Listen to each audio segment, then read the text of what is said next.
बिस्मिल्लाहिर्रहमानिर्रहीम। अस्सलामुअलैकुम। होपलेस मेडिकोज़ में आप सबको खुश आमदीद। उम्मीद करता हूँ आप सब खैरियत से होंगे। आज का हमारा टॉपिक बायो ट्रांसफॉर्मेशन का और ये सेकंड लास्ट लेक्चर है जनरल फार्माकोलॉजी का।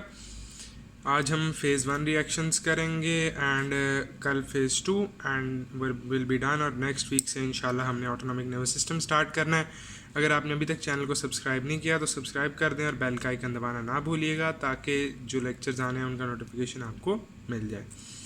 अच्छा, बायो ट्रांसफॉर्मेशन क्या होती है? बायो ट्रांसफॉर्मेशन ये है कि एक जो ड्रग है वो बॉडी उसको दूसरे कंपाउंड्स के अंदर, एक कंपाउंड को दूसरे कंपाउंड के अंदर कन्वर्ट करे। ठीक है, जो आपकी फार्माकोलॉजी है इसमें ये क्यों इंपॉर्टेंट है कि देखो, मोस्टली जब हम बायो ट्रांसफॉर्मेशन का वर्ड सुनते हैं ना तो हमारे जहन में जो चीज़ आती है ना वो ये है कि एक्टिव ड्रग और उसको कन्वर्ट किया जा रहा है इनटू इनएक्टिव मेटाबोलाइट्स। ठीक है, इनएक्टिव मेटाबोलाइट्स एक बायो ट्रांसफॉर्मेशन की टाइप ये है। दूसरी टाइप ये है जो कि हम नॉर्मली देखते हैं कि एक्टिव ड्रग है, फॉर एग्जांपल एसिटामिनोफेन है, एक्टिव होता है, उसको लिवर इनएक्टिव मेटाबोलाइट्स में कन्वर्ट कर देता है और वो एक्सक्रीट हो जाता है बॉडी से। तो इस तरफ आपके पास वो ड्रग्स होते हैं जो कि एक्टिव होते हैं and they are converted to active metabolites. ठीक है, एक्टिव ड्रग है, जब उस पर बॉडी मेटाबोलिज्म करती है तो उसके मेटाबोलाइट्स भी एक्टिव होते हैं। ठीक है, इसकी एग्जांपल आपके पास जो लॉन्ग एक्टिंग बेंजोडायजेपिन है, फॉर एग्जांपल डायजेपैम जो है। ठीक है, डायजेपैम इसीलिए लॉन्ग एक्टिंग होता है क्योंकि ना सिर्फ वो खुद एक्टिव है बल्कि जब बॉडी उसको मेटाबोलाइज करती है तो उसके मेटाबोलाइट्स जो हैं वो भी एक्टिव होते हैं। और तीसरी एग्जांपल हमारे पास आती है उन ड्रग्स की जो कि इनएक्टिव हम देते हैं, इनएक्टिव ड्रग देते हैं जिसको हम प्रो ड्रग भी बोलते हैं। ठीक है, प्रो ड्रग भी बोलते हैं। प्रो ड्रग हम देते हैं और वो कन्वर्ट हो जाता है इनटू एक्टिव मेटाबोलाइट्स। ठीक है, ड्रग में कन्वर्ट हो जाता है, एक्टिव मेटाबोलाइट्स में कन्वर्ट हो जाता है। इसकी एग्जांपल जो क्लासिक एग्जांपल है दैट इज आप लीवोडोपा देते हैं which is converted to dopamine inside the body. ठीक है, अच्छा, बायो ट्रांसफॉर्मेशन की ना दो टाइप्स हैं, फेज़ 1 और फेज़ 2 रिएक्शंस। आज हमने करने हैं फेज़ 1। फेज़ 1 रिएक्शंस जो है ना ये होते हैं ऑक्सीडेशन, रिडक्शन और हाइड्रोलिसिस वाले। ठीक है, ऑक्सीडेशन, रिडक्शन और हाइड्रोलिसिस। अच्छा, अब जो फेज़ 1 रिएक्शन है ना आपके, इनके अंदर फर्दर दो टाइप्स हैं, माइक्रोसोमल और नॉन माइक्रोसोमल। ठीक है, माइक्रोसोमल से मुराद ये है कि ये एंडोप्लाज्मिक रेटिकुलम के अंदर हो रहे हैं जिसको हम माइक्रोसोमल स्पेस कहते हैं सेल की। उसमें साइटोक्रोम P450 जो है ना वो आपका जो एंजाइम्स हैं, साइटोक्रोम P450 के जो आइसोजाइम्स हैं, मतलब ये जो एंजाइम फैमिली का ग्रुप है, ये सबसे इंपॉर्टेंट है क्योंकि आपके मेजॉरिटी जो ड्रग्स हैं ना उनको मेटाबोलाइज करता है ये। अभी देखो, इसमें आपके पास ना जो मेजर वो हैं फैमिलीज हैं वो CYP1A2 है, 2C9 है, 2D6 है एंड 3A4 और 3A5 है। ठीक है, ये जो दोनों है ना कंबाइंड, ये ऑलमोस्ट 75% जो आपके ड्रग्स हैं ना उनको मेटाबोलाइज करते हैं। और अगर हम सिर्फ इस फैमिली को ले लें, CYP3A4 और CYP3A5, तो ये जो दोनों है ना ये मिल के ऑलमोस्ट 50% को करते हैं मेटाबोलाइज। तो ये फैमिली हमारे लिए बहुत ज़्यादा ज़रूरी है और हमें इसकी जो जेनेटिक पॉलीमॉर्फिज्म्स हैं कि लोगों में इसकी क्या डिफरेंसेस हो सकते हैं और दूसरे ड्रग्स का इस फैमिली के ऊपर क्या इफ़ेक्ट है, ये हम अच्छे से स्टडी करते हैं क्योंकि ये जानना ज़रूरी है कि दो ड्रग्स आपस में कैसे इंटरेक्ट कर रहे हैं कि ताकि ये ना हो कि एक ड्रग की वजह से दूसरे की टॉक्सिसिटी पैदा हो जाए। अच्छा, अब जो साइटोक्रोम P450 है ना ये पाए जाते हैं इन स्मूथ एंडोप्लाज्मिक रेटिकुलम।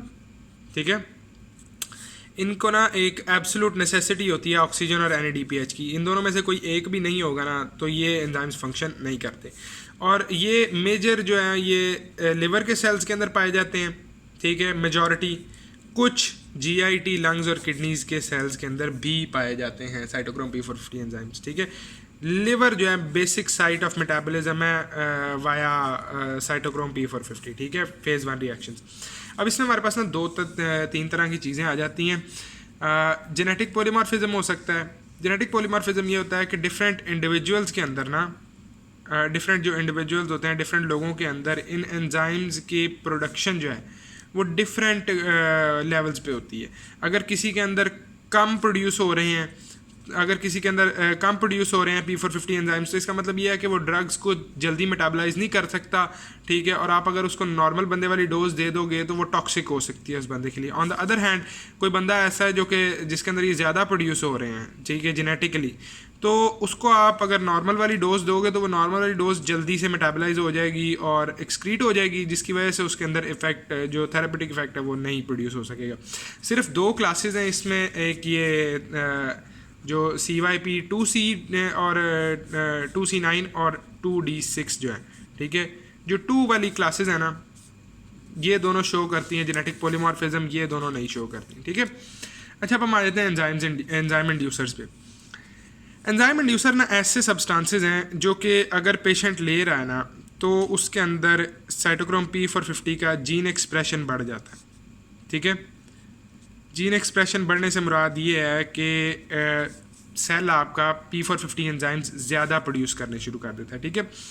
अच्छा, अब एंजाइम इंड्यूसर्स क्यों ज़रूरी हैं? देखो, अगर जीन एक्सप्रेशन एक बंदा एंजाइम इंड्यूसर्स पे, इसका मतलब ये है कि उसकी जीन एक्सप्रेशन बढ़ी हुई है, उसके P450 एंजाइम्स जो हैं, P450 उसके जो हैं वो रेज्ड हैं। अब अगर आपके जो वर्कर्स हैं जो कि ड्रग को ब्रेक डाउन कर रहे हैं वो ज़्यादा हैं, तो क्या होगा? तो फिर ये होगा कि आपका जो ड्रग है वो जल्दी ब्रेक डाउन हो जाएगा, जल्दी मेटाबलाइज हो जाएगा और जल्दी इनएक्टिव मेटाबोलाइट्स में कन्वर्ट होकर ख़त्म हो जाएगा। लेकिन अगर आप प्रो ड्रग दे रहे हैं और वो P450 से हो रहा है एक्टिवेट, तो उस केस में क्या होगा? सोचो ज़रा।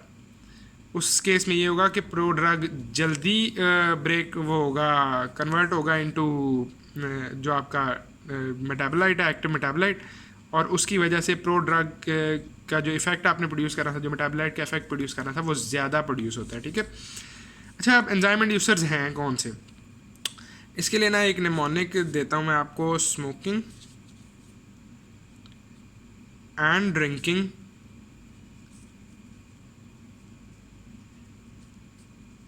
इन बार्ब्स कार रिफ्स हर फैन, ठीक है।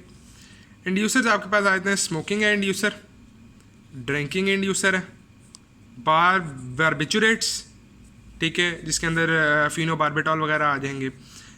कार से कार्बामेज़ापिन, रिफेम्पिन, फेनेटोइन। इसको फिनोबार्बिटॉल ना कर लेना, क्योंकि ये फिनोबार्बिटॉल हमने बारबिचुरेट्स के अंदर कर लिया कवर, ठीक है। फेनेटोइन आपका जो है ना वो एंटी कन्वल्सेंट है। स्मोकिंग, ड्रिंकिंग, बारबिचुरेट्स, कार्बामेज़ापिन, रिफेम्पिन और फेनेटोइन जो है ये आपके जनरल इंड्यूसर्स हैं, ठीक है। इनको हम क्या कहते हैं? General inducers. जनरल इंड्यूसर्स जो है ना, ये अगर कोई पेशेंट ले रहा है तो उसके अंदर एंजाइम P450 एंजाइम्स ज़्यादा प्रोड्यूस हो रहे होते हैं, और अगर आप ड्रग दोगे तो ड्रग का इफेक्ट उतना नहीं आपको मिलेगा। ये इतना ज़्यादा मतलब नहीं है significant, except in one case. Let's say there is a woman who is a smoker and an alcoholic, और वो अपने डॉक्टर को नहीं बताती, ठीक है, और वो कॉन्ट्रासेप्टिव्स ले रही है, और वो कॉन्ट्रासेप्टिव्स P450 एंजाइम्स के थ्रू मेटाबलाइज हो रहे हैं। क्या होगा? वो कॉन्ट्रासेप्टिव ले रही है, स्मोकिंग और ड्रिंकिंग की वजह से उसके जो P450 एंजाइम्स हैं ज़्यादा हुए हैं, वो कॉन्ट्रासेप्टिव लेती है। कॉन्ट्रासेप्टिव लेने के बावजूद वो कॉन्ट्रासेप्टिव जल्दी मेटाबलाइज हो जाता है, और उसके जो हैं वो इफ़ेक्ट्स नहीं प्रोड्यूस होते, डिक्रीज इफेक्ट्स होते हैं कॉन्ट्रासेप्टिव्स के। तो क्या साइड इफ़ेक्ट होगा? प्रेगनेंसी, ठीक है। तो फिर वही बात कि डॉक्टर को कभी भी ये ना बताना भूलें कि आप कौन से ड्रग्स ले रहे हैं, या आप स्मोकर हैं या ड्रिंक करते हैं, ठीक है। Not a good decision. अच्छा, एंजाइम इनहिबिटर्स क्या होते हैं? एंजाइम इनहिबिटर्स इनका ऑपोजिट है, ये जीन एक्सप्रेशन को रिड्यूस कर देते हैं, ठीक है। ये ज़्यादा इंपॉर्टेंट हैं आपके क्वेश्चंस और प्रैक्टिकल लाइफ में भी, क्योंकि ना जीन एक्सप्रेशन जो है ना जब रिड्यूस हो जाती है तो फिर जो ड्रग्स हैं उनकी टॉक्सिसिटी बढ़ जाती है। फॉर एग्जांपल थियोफिलिन जो है एक्यूट क्रॉनिक ब्रोंकाइटिस वालों को हम देते हैं। एक्यूट क्रॉनिक ब्रोंकाइटिस जिनका होता है, सॉरी एक्यूट क्रॉनिक कह रहा हूँ, क्रॉनिक ब्रोंकाइटिस वाले जो होते हैं, क्रॉनिक ब्रोंकाइटिस वाले जो होते हैं उनको हम ये देते हैं, थियोफिलिन देते हैं। अब थियोफिलिन ऑलरेडी एक जो है ना वो डेंजरस ड्रग है, ठीक है। थियोफिलिन की जो टॉक्सिसिटी है ना वो एरिथमियाज कॉज कर सकती है, थियोफिलिन की जो ओवरडोज है, और इसका थेरेपेटिक इंडेक्स भी कम होता है। अब आपने थियोफिलिन दिया हुआ है, दूसरी तरफ अब क्रॉनिक ब्रोंकाइटिस वाला जो पेशेंट है वो उसको इन्फेक्शंस भी हो सकते हैं, इन्फेक्शंस की वजह से मैक्रोलाइड्स पे हो सकता है।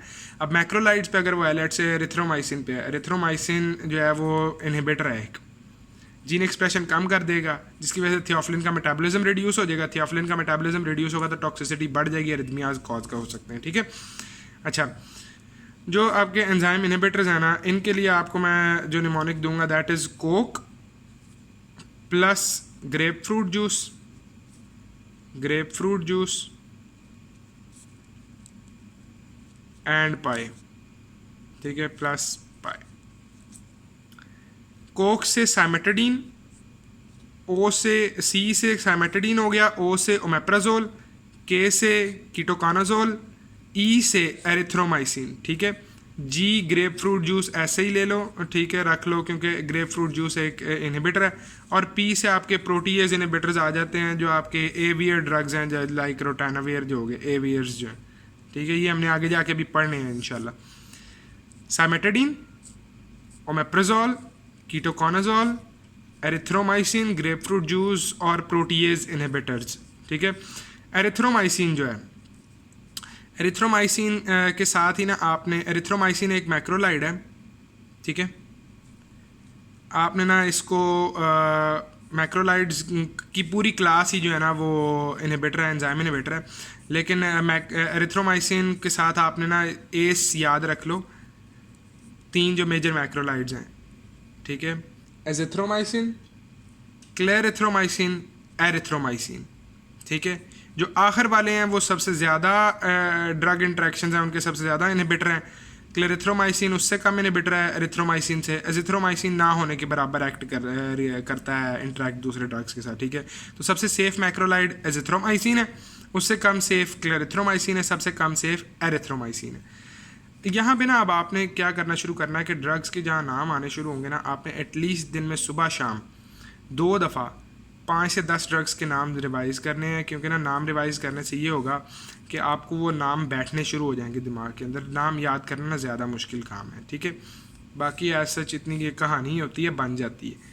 मैं आपको निमोनिक्स देता रहूँगा साथ साथ, वो नाम आपने याद करते जाना है। अब हमारे पास लास्ट आ गए हैं जी नॉन माइक्रोसोमल। इनमें हमारे पास हाइड्रोलिसिस है, मोनोमाइन ऑक्सीडेज रिएक्शंस हो सकते हैं और अल्कोहल मेटाबॉलिज्म है। हाइड्रोलिसिस क्या है जी, वाटर ऐड करते हैं बॉन्ड ब्रेक करने के लिए, वाटर ऐड करते हैं ताकि बॉन्ड ब्रेक हो जाए, ठीक है। इस बॉन्ड को ब्रेक करते हैं वाटर ऐड करके, ठीक है। ये एस्ट्रेजेस होते हैं और अमाइडेजेस होते हैं। इसमें जेनेटिक पॉलीमॉर्फिज्म शो हो सकती है। जेनेटिक पॉलीमॉर्फिज्म क्या होती है कि किसी पेशेंट के अंदर वो एंजाइम ज़्यादा बन रहा है किसी इंडिविजुअल के अंदर, और किसी इंडिविजुअल के अंदर वो एंजाइम कम बन रहा है, ठीक है।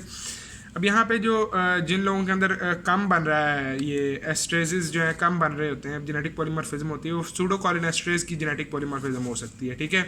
सूडोकोलिनेस्ट्रेज ऐसे वो एंजाइम है जो सक्सिनाइल कोलिन की ब्रेक डाउन करता है, ठीक है।